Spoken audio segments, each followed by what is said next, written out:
Gocémonos y alegrémonos. Miren lo que dice la Escritura. Esta mañana quiero compartir el desafío actual de la iglesia o los retos actuales de la iglesia.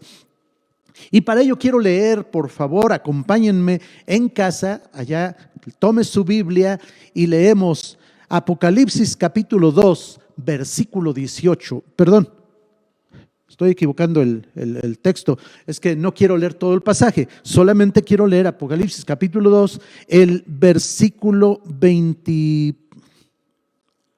ay no, es 3, perdón, 3. Según mis notas es el 3. Capítulo 3, el versículo 18, ahora sí. Pero vamos a leer desde el versículo 15. Yo conozco tus obras, que ni eres frío ni caliente. Ojalá fueses frío o caliente, pero por cuanto eres tibio y no frío ni caliente, te vomitaré de mi boca. Porque tú dices, yo soy rico y me he enriquecido y de ninguna cosa tengo necesidad, y no sabes que tú eres un desventurado, miserable, pobre, ciego y desnudo. Y el versículo 18, vamos a tomarlo muy en cuenta, dice: por tanto, yo te aconsejo que de mí compres oro refinado en fuego para que seas rico, y vestiduras blancas para vestirte, y que no se descubra la vergüenza de tu desnudez, y unge tus ojos con colirio para que veas. En una serie de 7 iglesias representativas, ya sea de 7 épocas en la historia de la iglesia, o ya sea 7 estados contextuales y reales, que sí lo fueron, de 7 iglesias en el Asia Menor, 7 iglesias que tenían diferentes características y que representan a una gran multitud de iglesias parecidas. O sea, son como 7 características que se van a encontrar a lo largo de la historia y en todas las iglesias. Ahora, la número 7, la iglesia de Laodicea, curiosamente, la número 7, la última, a esa. Y repito, si se está refiriendo a la última etapa de la iglesia, pues se está refiriendo a nosotros, porque a como vamos, tal vez no haya una nueva generación de iglesia, tal vez nosotros seamos la última generación de iglesia que el mundo va a ver aquí en esta tierra. Entonces, probablemente seamos esa última iglesia, pero si no lo somos, entonces vamos a tomar en cuenta lo que dice el mensaje, porque tenemos que reflexionar sobre ello. Y dice que le está hablando a una iglesia completamente tibia, que ni es fría, que ni es caliente, es decir, que no se compromete ni con el bien ni con el mal. Escucho a veces a un pastor muy ocurrente decir, son como los creyentes murciélagos. Y yo le pregunté, ¿y qué cosa es un creyente murciélago? Dice, bueno, los murciélagos son ratones y son aves, se sienten aves y se sienten ratones. Y hubo una guerra entre murciélagos y ratones, y cuando los ratones van ganando, el murciélago baja y corre como ratón, dice, soy ratón. Pero cuando las aves van ganando, aquel murciélago despliega sus alas, empieza a volar y dice, soy ave, y abandona a los ratones.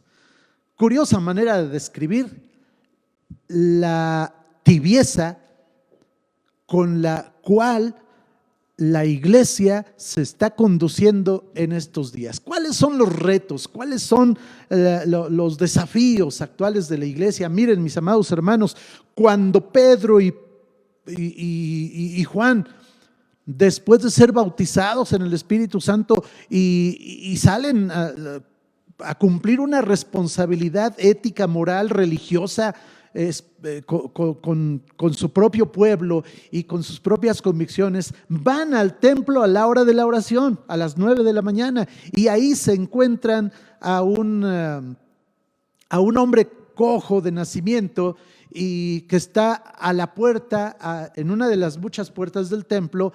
Ahí lo ponían para pedir limosna, tenía 30 y tantos años, que lo llevaban sus familiares a pedir limosna, y ahí estaba con su manita extendida.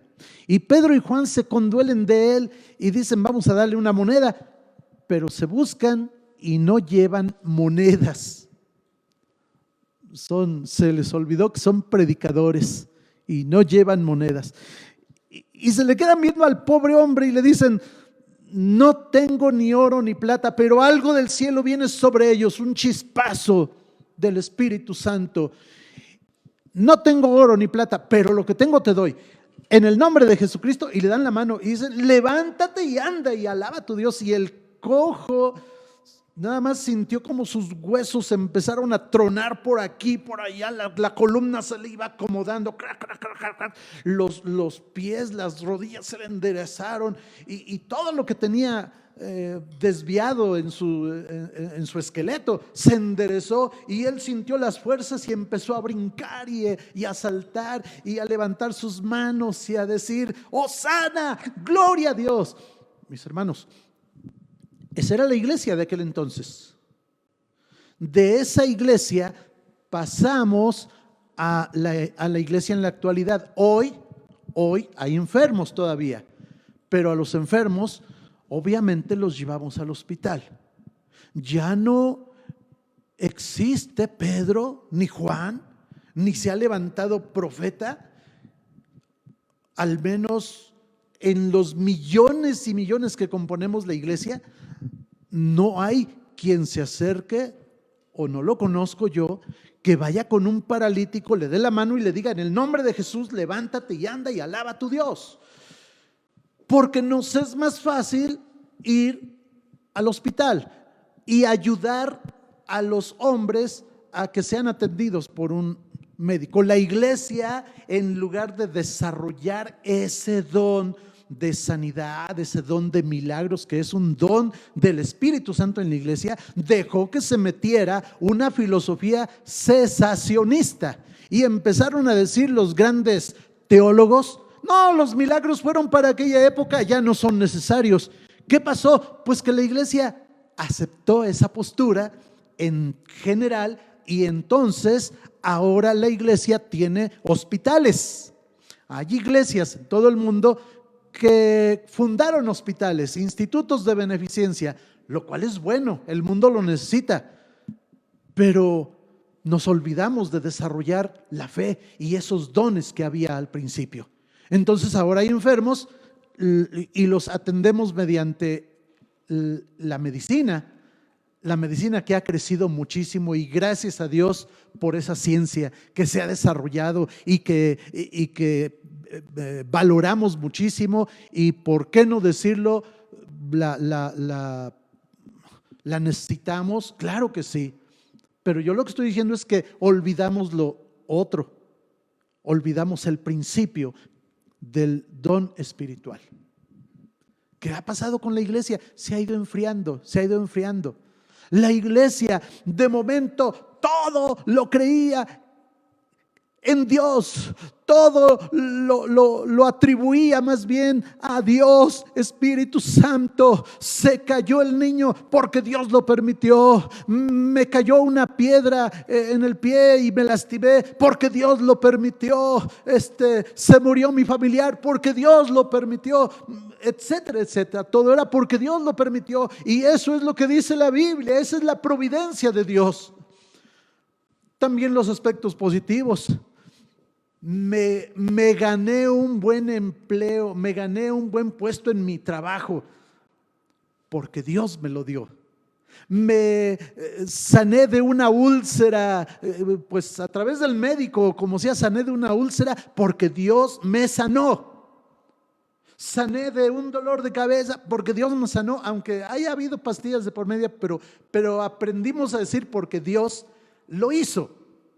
Hoy en día, gracias a ciertos filósofos y teólogos liberales, porque los hay y los ha habido muy buenos, pero han sembrado una semilla de incredulidad en la iglesia. Y entonces hoy en día decimos: si me cayó una piedra y me lastimó, fue por descuido, fue por un accidente. o si me di un martillazo en el dedo, es porque el martillo tiene la culpa y lo boto y me enojo contra el martillo y grito y ya no tomo en cuenta a Dios. Hoy en día, si sané de migraña es gracias a la ciencia, pero ya no gracias a Dios. Hoy si logré un buen ¿cómo se dice? Nivel o un buen puesto en mi empleo y estoy ganando más, es por mi conocimiento, es por mi preparación, es por mi esfuerzo, por mi tesón, pero ya no es gracias a Dios. Entonces ahora hemos hecho a un lado a Dios. Alguien, a la hija de un gran evangelista en los Estados Unidos, de apellido Graham, Billy Graham, le preguntaron cuando cayeron las Torres Gemelas en el año 2001. Bueno, le preguntaron ¿por qué está sucediendo esto en la nación? Y ella dijo simplemente, bueno, cuando se levantó alguien para decir no queremos la Biblia en el Congreso, todos dijeron está bien que ya no haya Biblia. Y luego alguien se levantó para decir ya no queremos que se haga oración en las escuelas, y dijimos está bien que ya no se haga oración en las escuelas. Y luego dijeron no queremos que la Biblia sea un libro obligatorio para la comunidad, o que ya no se promulgue la Biblia, que no se hable de la Biblia en público. Y entonces todos dijimos está bien. Entonces nosotros hemos sacado a Dios de nuestra vida, de nuestra sociedad, de nuestra nación. El resultado, si Dios está afuera, pues ahora puede suceder lo que sea, y no nos estemos preguntando por qué Dios permite, por qué hemos sacado a Dios de aquí. Y el problema es en la iglesia. Ahora déjenme decir esto que para mí es bien interesante. Parece que fue un gran hombre de Dios, el doctor MacArthur, que dijo no nos asombremos de que de que tengamos problemas de fuera, es decir, que haya persecución, que haya ataques, que haya mentiras contra la iglesia y que nos prohíban y que no nos debemos de asombrar de ello. Lo que nos debe de preocupar es que el peor enemigo está en casa, está adentro. Lo hemos desarrollado aquí adentro, se llama incredulidad. Mis amados hermanos, la iglesia hoy en día está atravesando por varias crisis, pero el problema número uno para la iglesia es la incredulidad. Veamos, ¿la iglesia enfrenta crisis económica? Sí. Y sobre todo en este tiempo, en este año 2020, en este año fue para muchos fatal, para muchos tremendo, se quedaron sin empleo, les bajaron el puesto, les bajaron el sueldo, los pusieron a trabajar más, los mandaron a su casa a que paguen su internet, a que paguen sus propios recursos, usen su energía eléctrica, y les pagan un sueldo menos porque están en casa. Y entonces eso ha traído una merma en la economía de las familias.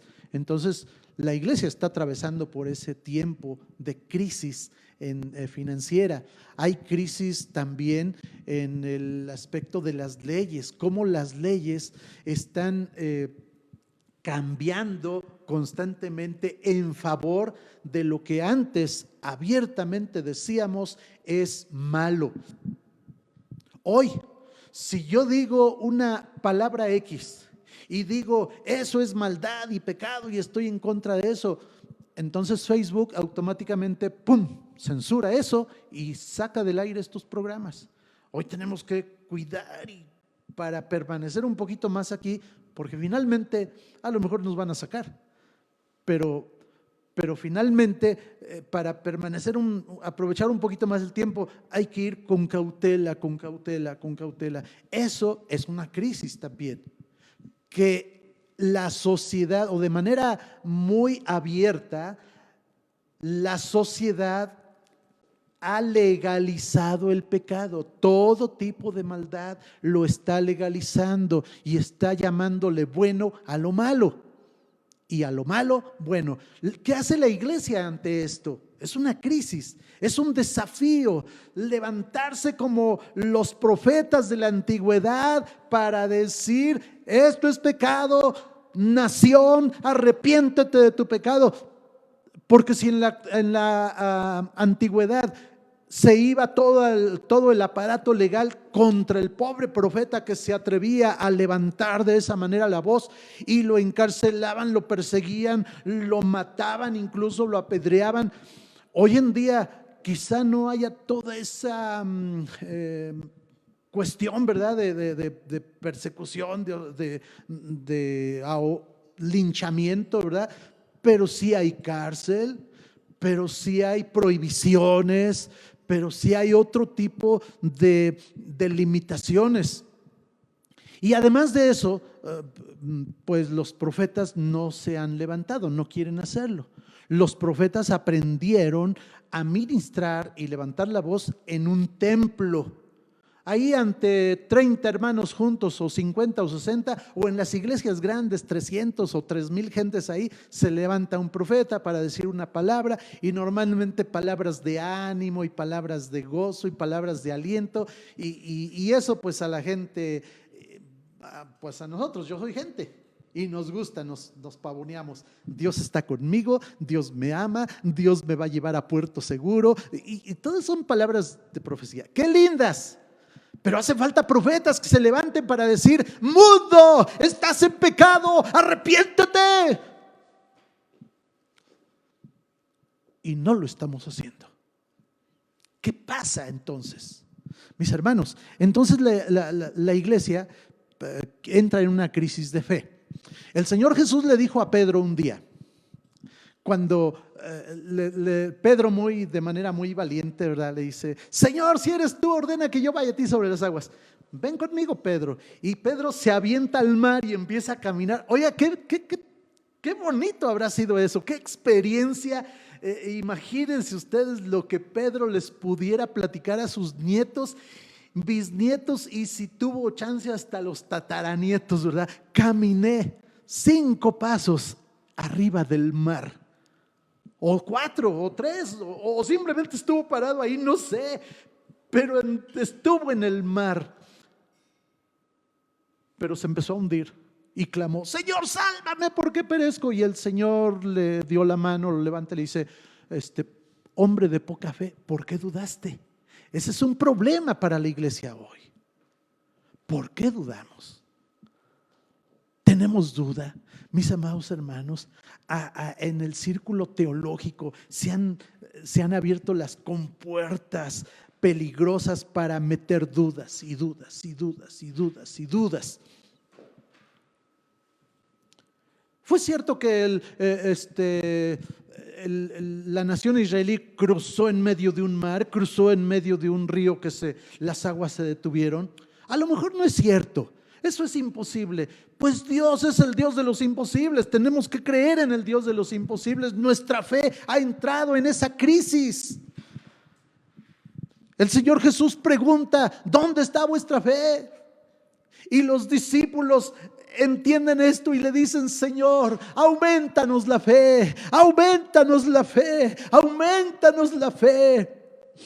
Iglesia, estamos enfrentando ese desafío más tremendo, y el Señor vuelve a decir desde su trono a la iglesia: tengan fe en Dios, tened fe en Dios, según dice Marcos 11:22. Mis amados hermanos, tenemos que entender que el tiempo que estamos viviendo no se puede enfrentar con armas carnales, porque aunque militamos aquí en este mundo conforme a los rudimentos de este mundo, estamos inmiscuidos en el mundo, pero nuestras armas no son carnales, sino poderosas en Cristo para destruir fortalezas. La iglesia necesita hoy renovar su fe. La iglesia hoy necesita aprender o reaprender a poner su mirada en Jesucristo, poner las cosas arriba, poner los ojos en las cosas de arriba, donde está Cristo sentado a la diestra de Dios, y no en las terrenales. Las terrenales van a perecer. Es tiempo ahorita hago la pregunta, ¿es tiempo ahorita de estar pensando en comprarnos una casa en Lomas de Angelópolis? Es tiempo ahorita de estar pensando en construir una residencia bien bonita, la residencia de mis sueños, y trabajar y trabajar. No, mis hermanos, ni siquiera es ahorita tiempo de estar pensando en renovar el auto, que ya tiene 3 años que me compré un coche y necesito renovarlo porque ya está viejo. No, mis hermanos, no es tiempo de andar pensando en las cosas terrenales. Miren en qué es tiempo de qué hacer. Es tiempo de pensar, Señor, ¿y si tú me usaras para ir a donde están los hospitales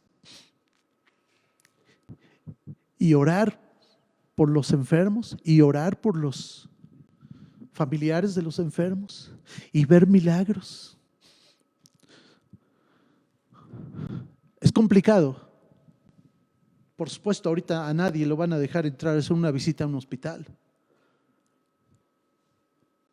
Pero yo hablo de cuando Dios nos lleva, de cuando Dios nos habla, de cumplir citas divinas, de estar en donde Dios quiere que estemos.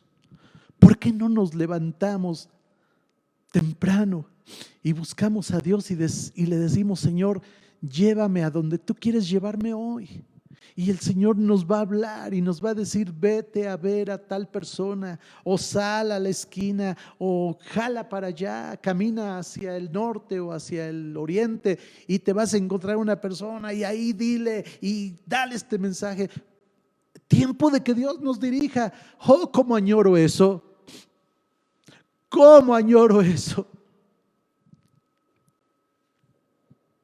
Es difícil, es cierto, porque estamos pensando en qué voy a comer este día. Si no salgo a trabajar y a buscar y a rebuscar por donde pueda mi alimento, ¿qué comeré? ¿Qué le doy de comer a mi familia?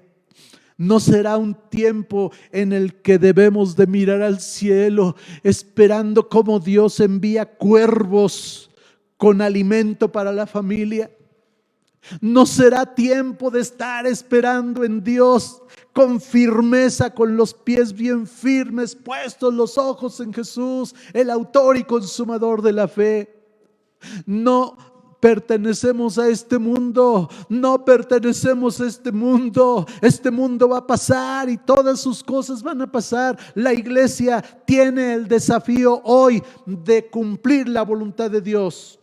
Dice el capítulo 16 de Marcos,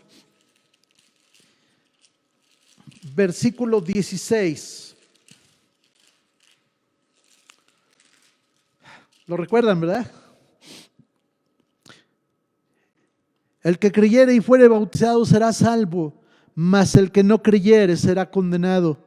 Versículo 17, y estas señales seguirán a los que creen. Hasta ahí está hablando de fe, porque fe es creer, fe es obedecer, fe es fidelidad. Eso es fe y algo más, pero hasta ahí está hablando de fe. Hay que predicar. ¿Y cuándo se predica? Cuando se cree, cuando se tiene fe. No se puede ir a predicar nada más sin tener fe, sin creer, porque ¿qué predicamos? Y estas señales seguirán a los que creen. Y estas son las señales, dice la palabra de Dios. En mi nombre echarán fuera demonios, hablarán nuevas lenguas. Y por ahí comenzamos cuando cierto grupo de teólogos empezó a decir, no, eso fue para aquellos días. Ahora, es más, esta parte no la escribió Marcos, alguien la metió ahí. Y traen tantos argumentos científicos y de razón y de observación.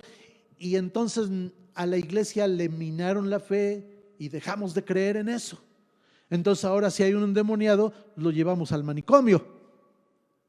Y ahora, no, pues ¿cómo vamos a hablar en lenguas? Esa fue para Pedro y para Pablo, que tenían que comunicarse con otras naciones para que se pudieran entender. Pero ya para nosotros ya no. Y hacemos a un lado lo que dice el apóstol Pablo, que el que habla en lenguas, a sí mismo se edifica. Las lenguas no solamente son para comunicar el evangelio a otras naciones. Las lenguas son para edificarse a sí mismo. La Biblia lo dice. ¿Por qué olvidar lo que dice la Biblia?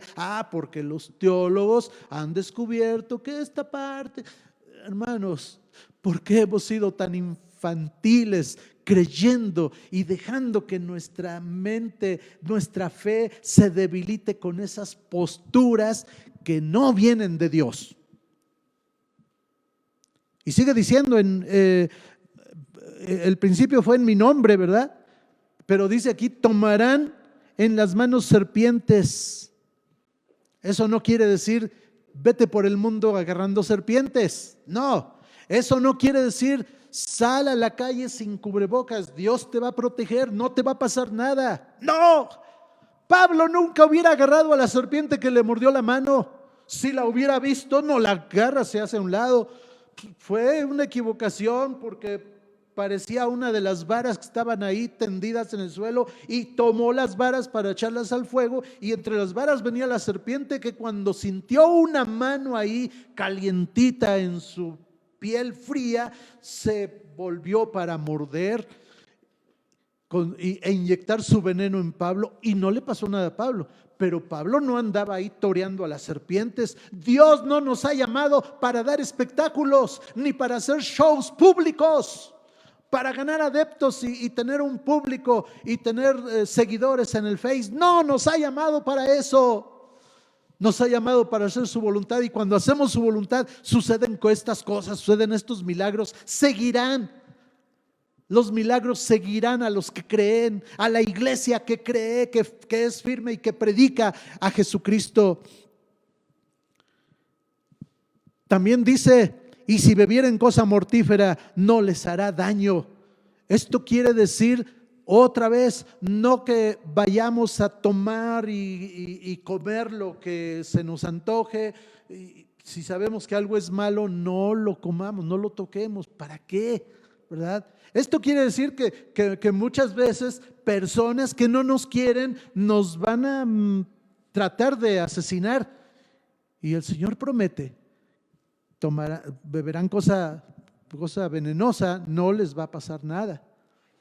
Hay que entender con claridad estos pasajes. No es para andar toreando a nadie, no es para andar haciendo shows, es para creer y para servir a Dios. Y finalmente dice, y sobre los enfermos pondrán las manos y sanarán. Hoy no estamos en esa posibilidad de ir por todo el mundo, a todos los hogares y estar imponiendo manos. Muchos pastores se están contagiando porque de manera muy noble, de manera muy sincera, muy amable, ponen la mano en el enfermo. No es tiempo de andarnos tocando. Con que levantemos la mano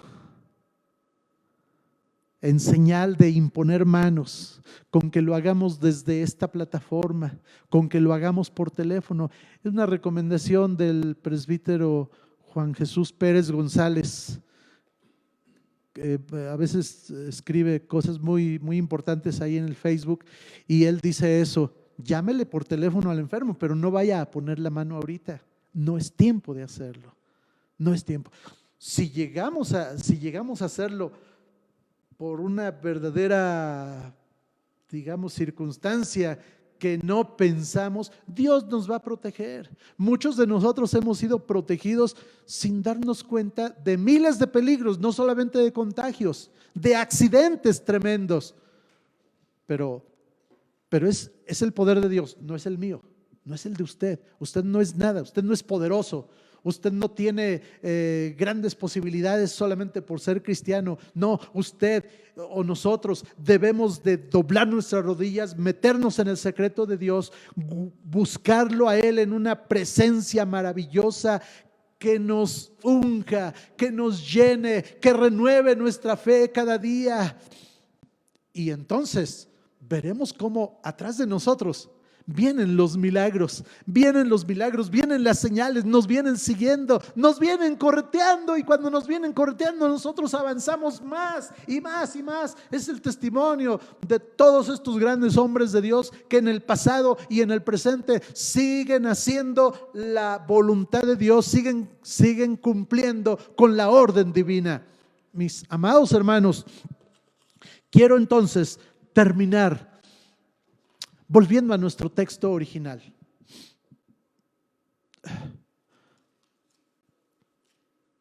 Yo te recomiendo, dice el Señor, que de mí compres oro refinado para que seas rico. Yo te recomiendo que unjas colirio en tus ojos para que veas, y que de mí obtengas ropas blancas resplandecientes para cubrir tu desnudez. Iglesia, dejemos esa tibieza,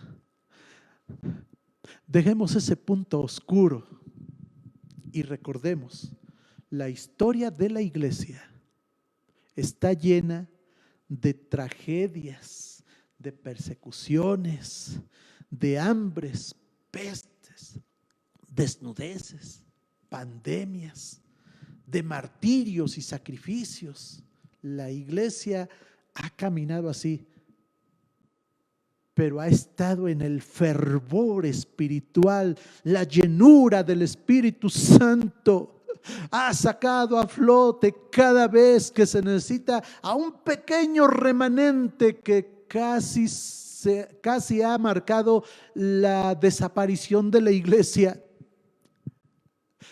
Pero en medio de toda circunstancia, incluyendo las dos que hemos marcado con anterioridad, la herejía y la apostasía, y lo que hoy digo, la falta de fe, la tibieza, en medio de eso siempre va a haber un grupito pequeño que no pierde su comunión con Dios, que no pierde el tiempo y dobla sus rodillas y ora y ora y ora, como aquel hombre que se levantaba a la 1 de la mañana y se ponía a orar 4 horas, y a las 5 de la mañana se dormía y se levantaba otra vez a las 9 de la mañana, se levantaba a seguir orando y oraba otras 4 horas, y a la 1 de la tarde empezaba sus actividades.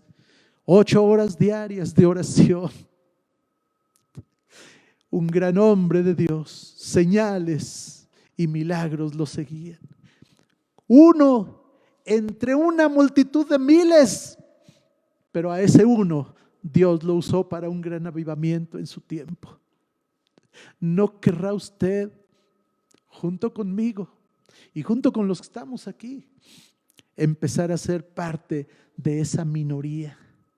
No piensa en mayorías, no piensa en iglesias de 5,000, de 3,000, de 500, de 800 personas, de 150 personas. No piense ni siquiera en una iglesia de 80 personas. Piense en 2 o en 3 que quieran, que estén dispuestos a ir al Señor y a obtener esas ropas blancas, resplandecientes, para cubrir la vergüenza de la desnudez en la cual estamos hoy en día.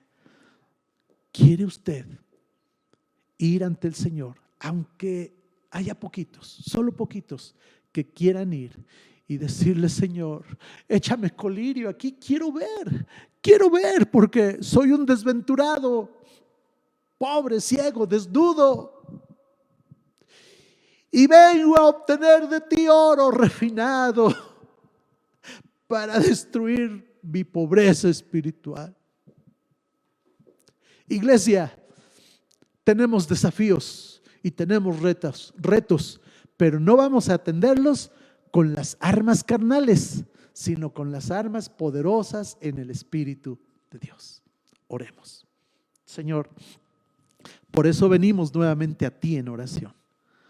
Por eso venimos delante de ti, para pedirte, ayúdanos a usar las armas espirituales que tú has provisto para nosotros como iglesia. Ayúdanos, Señor, en el nombre de Jesús. Los retos, los desafíos presentes para la iglesia son tremendos. Quizá como nunca antes se han visto. Pero consideramos, Señor, que tu Espíritu Santo ha estado trabajando, ha estado preparando a la iglesia para este tiempo. No vamos a sufrir esa persecución que hubo en la etapa de la Inquisición o del Imperio Romano. Quizá no vamos a sufrir una gran hambre como la sufrieron en tiempos de los apóstoles. Quizá no vamos a sufrir de otra manera, pero Señor, la filosofía de este mundo está debilitando la fe de la iglesia y nos está acobardando. Y tal parece que hoy estamos en gran mal y afrenta. Por eso, Señor, la voz de tu Espíritu Santo, venir ante ti, obtener el oro refinado, el colirio para nuestros ojos, vestiduras para cubrir nuestras vergüenzas, nuestra desnudez.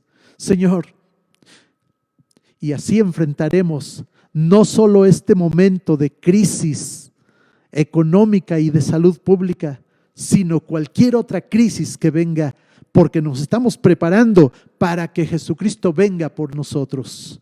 Ayúdanos en el nombre de Jesús, te lo pedimos. Amén y amén. Que Dios los bendiga, les mandamos un fuerte abrazo y especialmente nuestra oración sigue en pie y sigue adelante por nuestros hermanos enfermos y por los familiares de cada uno de nuestros hermanos enfermos. Un abrazo, que Dios los bendiga.